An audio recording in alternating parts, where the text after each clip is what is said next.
కాబట్టి అసలు ఏ వర్ణమునందు ఏ ఆశ్రమమునందు ఎవడు ఏం చెయ్యాలో అది చేసేవాడు ఉండడు ఇక. అలా అని లేరని అనుకోకండి.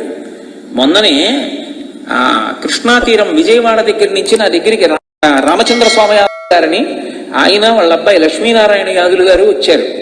ఇప్పుడు తెల్లవారుజామున సంధ్యావందనం చేసుకుని మహాత్ములు బయలుదేరి పౌర్ణమి తిథి నాడు మా ఇంటికి వస్తున్నారు. వస్తూ వస్తూ గోదావరి నది కనపడింది. అమ్మో గోదావరి స్నానం చెయ్యొద్దు అని ఇద్దరు వెళ్ళి స్నానం చేశారు.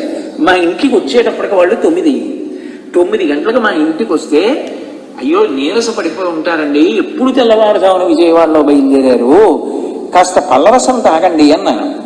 అంటే వాళ్ళిద్దరు అన్నారు, అయ్యా తెలిసి బయలుదేరేమో తెలియక బయలుదేరేమో, మీ దగ్గరికి పౌర్ణమి నాడు బయలుదేరాము, ఇవాళ పర్వం కదూ, కాకినాడ వచ్చాం కదూ, మాకు విజయవాడలో సముద్రం లేదు, కాకినాడకి సముద్రం ఉంది, పర్వం కాబట్టి సముద్ర స్నానం చేయొచ్చు, ఇవాళ సముద్ర స్నానం చేసి వెళ్ళిపోతాం.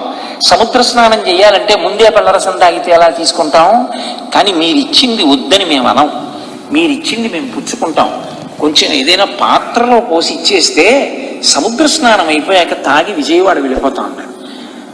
అయ్యా పోనీ వచ్చి దేవతార్చన చేసి వెళ్ళొచ్చుగా, భోజనం చేసి వైశ్వేదేవం చెయ్యాలి కదండి, ఇంటికి వెళ్ళి అగ్నిహోత్రం చేస్తే కానీ అన్నం తినడానికి లేదు, అందుకని వెళ్ళిపోతాం విజయవాడని నేను నాకు తెలిసిన పెద్ద మనిషిని ఒక ఆయన్ని ఇచ్చి పంపిస్తే సముద్ర స్నానం చేసి అప్పుడు ఆ పల్లరసం తాగి వెళ్ళిపోయారు. లేరు అనుకోకండి, ఉన్నారు మహాత్ములు, అందుకు పడుతున్నాయి వర్షాలు ఇంకా.